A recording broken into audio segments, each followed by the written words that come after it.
धातु में सबसे पहले देखेंगे कि कार्बन और उसके भिन्न रूपों के बारे में। ठीक है, शॉर्ट्स नोट देखते हैं कार्बन और उसके भिन्न रूपों के बारे में कि भैया ऑक्सो कार्बन जो होते हैं वो कार्बन का अपर रूप नहीं होता। ध्यान रखना, ये ना लगे कि ऑक्सो कार्बन कार्बन का अपर रूप है, नहीं होते हैं। ऑक्सो कार्बन जो होते हैं वो एक अकार्बनिक यौगिक होते हैं जो केवल कार्बन और ऑक्सीजन से मुक्त होते हैं, इसलिए बनते हैं। ठीक है ना। ग्रेफाइट और हीरा, ग्रेफाइट समझते हो जो पेंसिल के आगे होती है, वो ग्रेफाइट की छड़ होती है। ग्रेफाइट और हीरा दोनों ही कार्बन का अपर रूप है। हीरा सबसे कठोर होता है जबकि ग्रेफाइट हीरे से मुलायम होता है। ठीक है ना। आगे देखेंगे ग्रेफाइट का जो प्रयोग होता है वो पेंसिल के लेड में होता है, अभी मैंने आपको ये बताया ही था, यहाँ पे आपको मिल भी गया।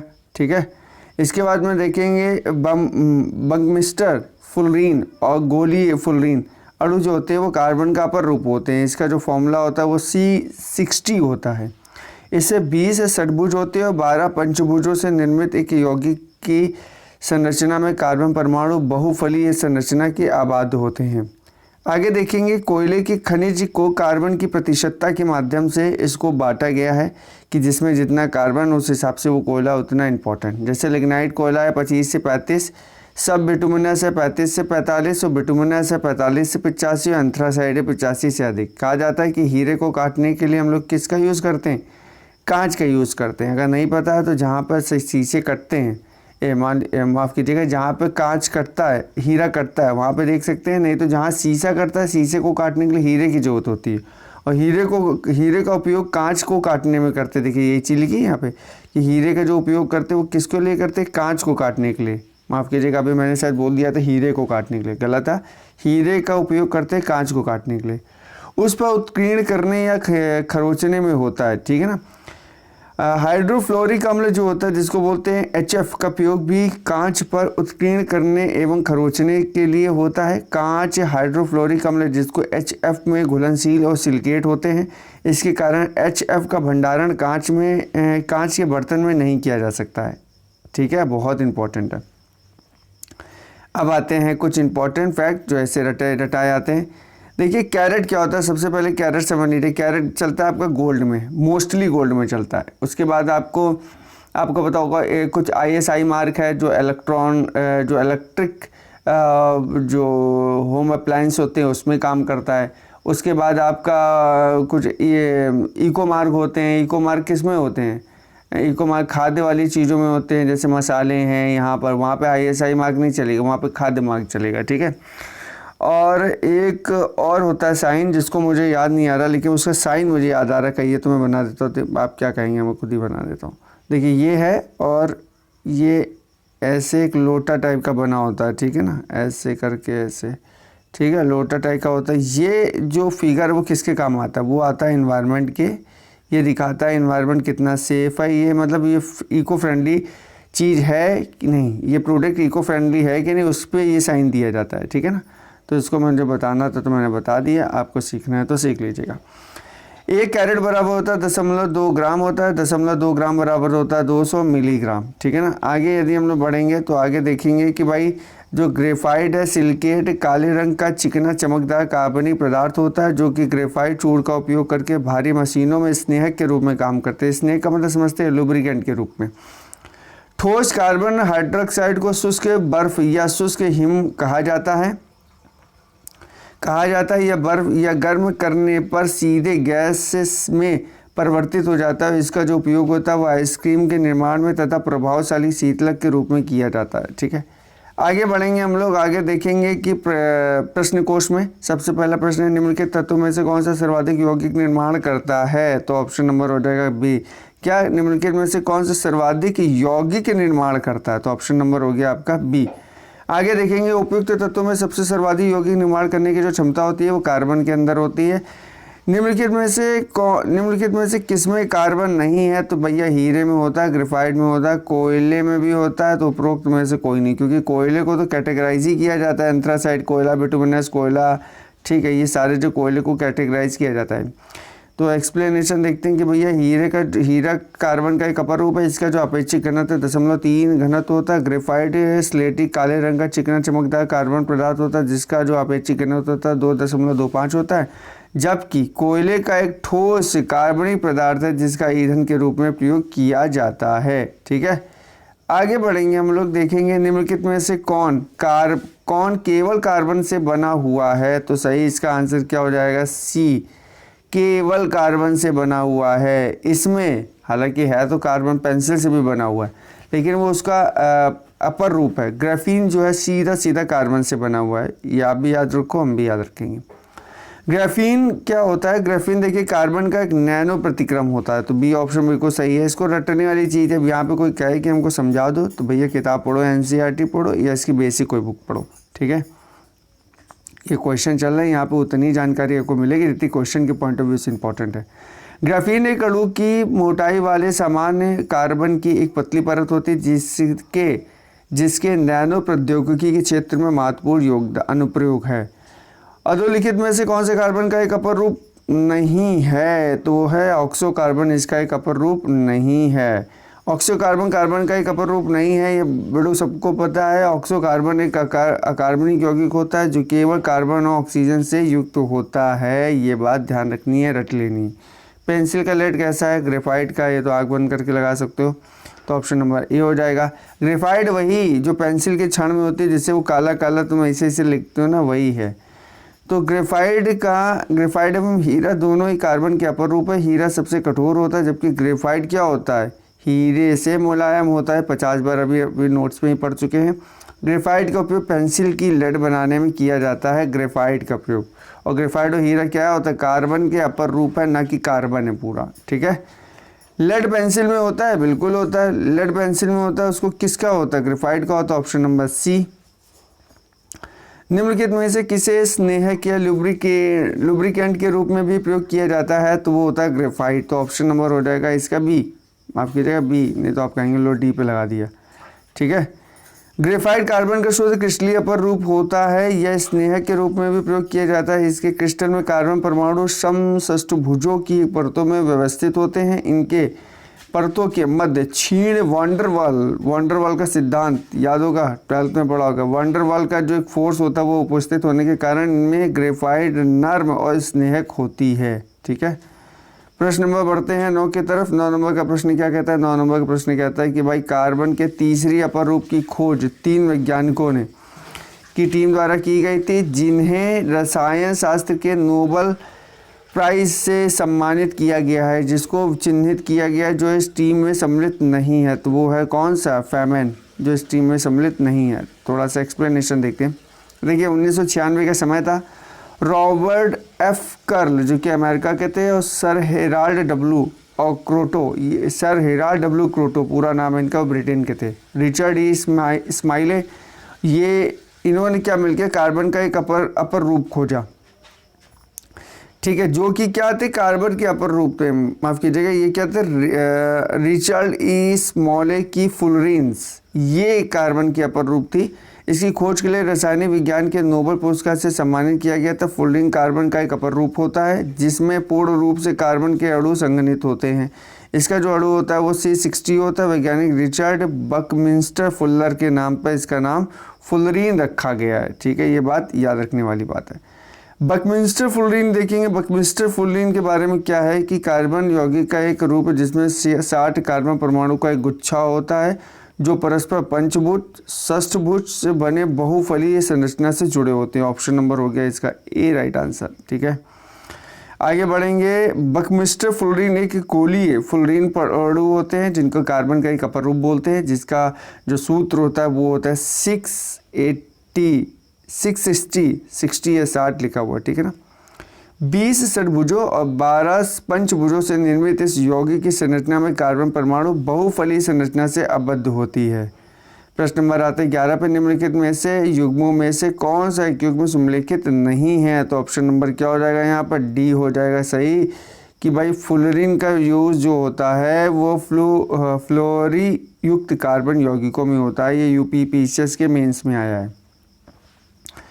फुलेरिन कार्बन का एक अणु होता है जो एक विशेष संरचना के लिए होता है। पहले फुलेरिन अणु का निर्माण 1985 में बकमिंस्टर फुलेरिन C60 नाम से किया गया था, जबकि फुलेरिन F परमाणु क्रमांक 9 एक रासायनिक तत्व के अंदर विद्यमान है। ठीक है, प्रश्न नंबर आते हैं 12 निम्नलिखित में से किसमें कार्बन नहीं है? तो कार्बन नहीं है वो बालू के अंदर कार्बन नहीं है, ग्रेफाइट में तो कार्बन होती है, हीरे में भी होती है, कोयले में तो इतनी होती है कि इसको कैटेगराइज कर दिया गया 4 भागों में, तो उसकी तो बात ही छोड़ दो।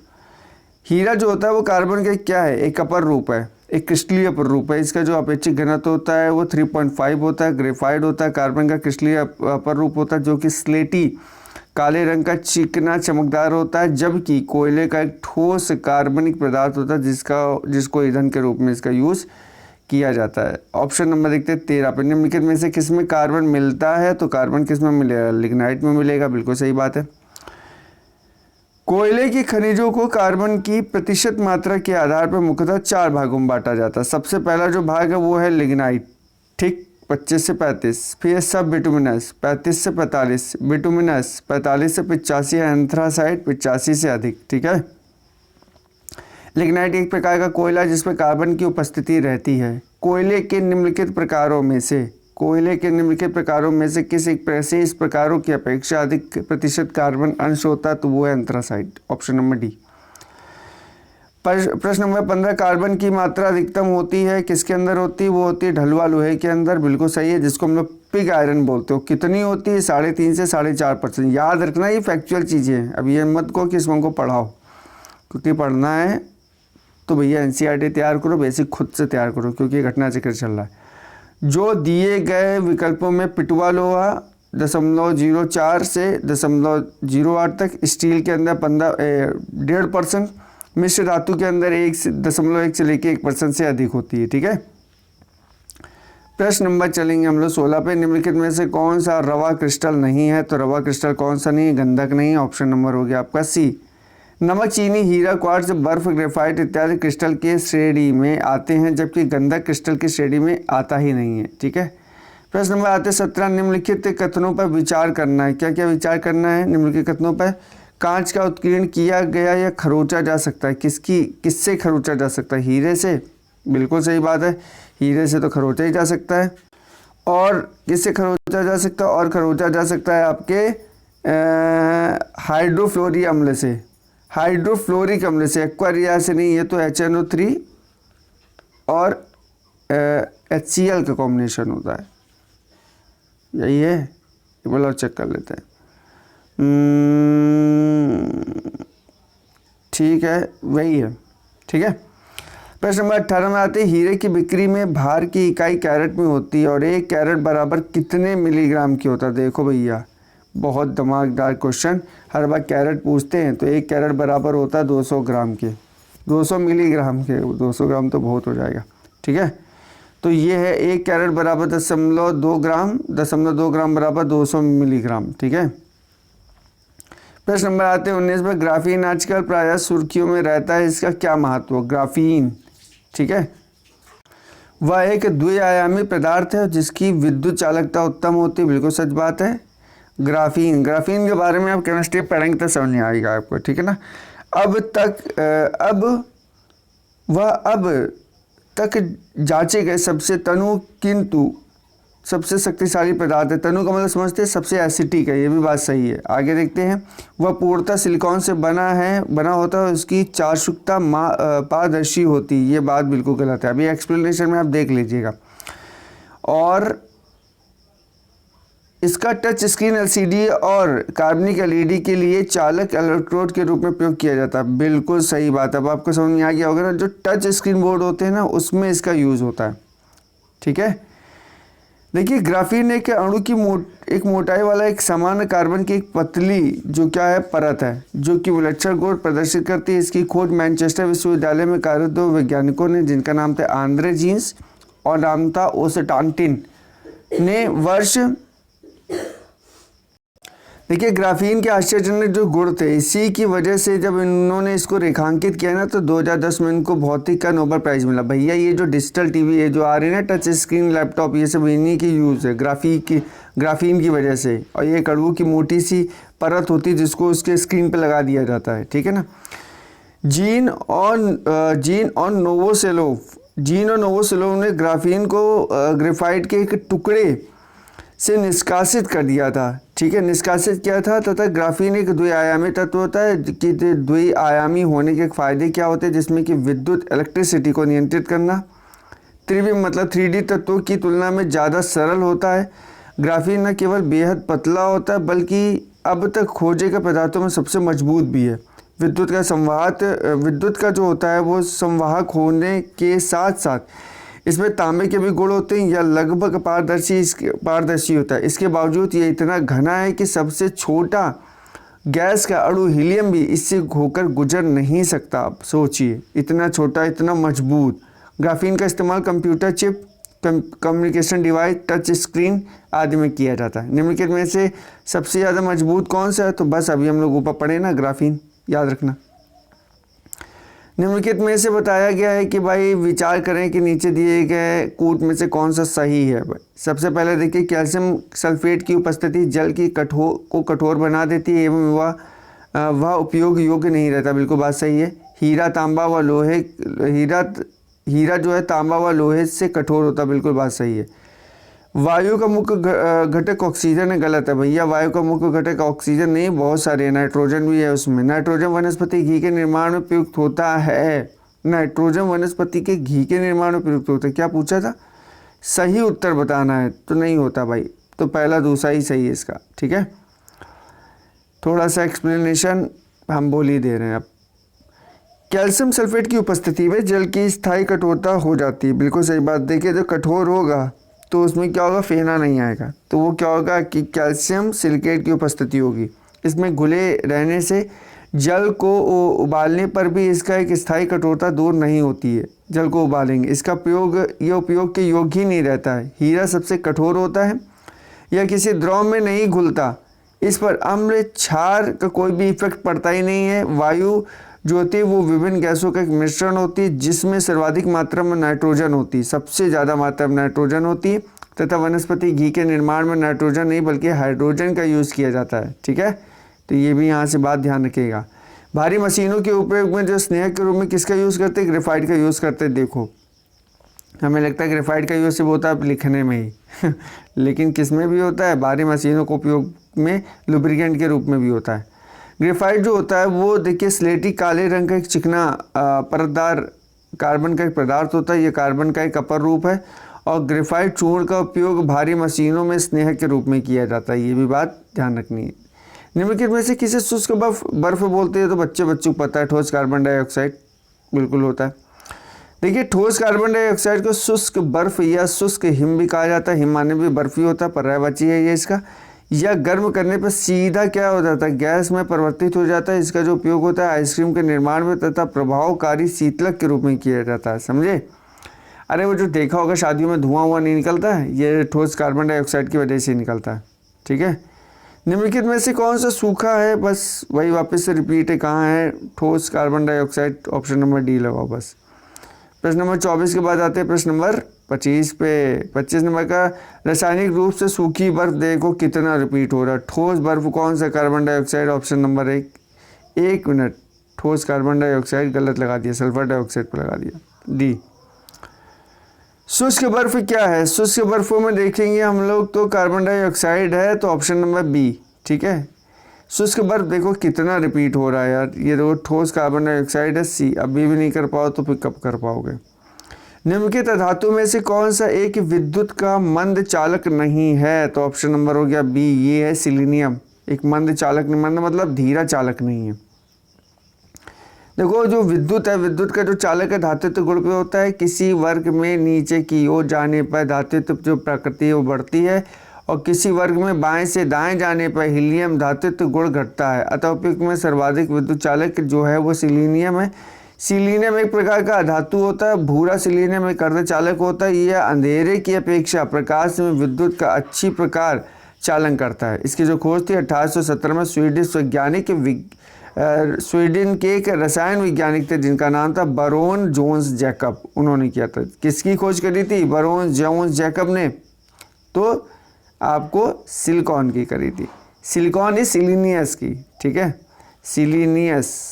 देखिए, हम अपने मुंह से गलत बोलते हैं, अपने से सही बोलते हैं। देखिए, क्या है ना कि पढ़ते पढ़ते थोड़ा सा कभी कभी कोई शब्द के 2-3 वैसे ही से मिले वर्ड, वर्णमाला वैसी मिल गई तो लगा कि वही शब्द होगा, लेकिन गौर से पढ़ना चाहिए, तो इसलिए सिलीनियस है, ठीक है ना। चलिए कोई बात नहीं, सॉरी। चलिए नेक्स्ट जो चैप्टर रहेगा वो होगा हाइड्रोजन और उसके यौगिक का, ठीक है। तो नेक्स्ट वीडियो में मिलेंगे हाइड्रोजन और उसके यौगिक के साथ, तब तक के लिए गुड बाय।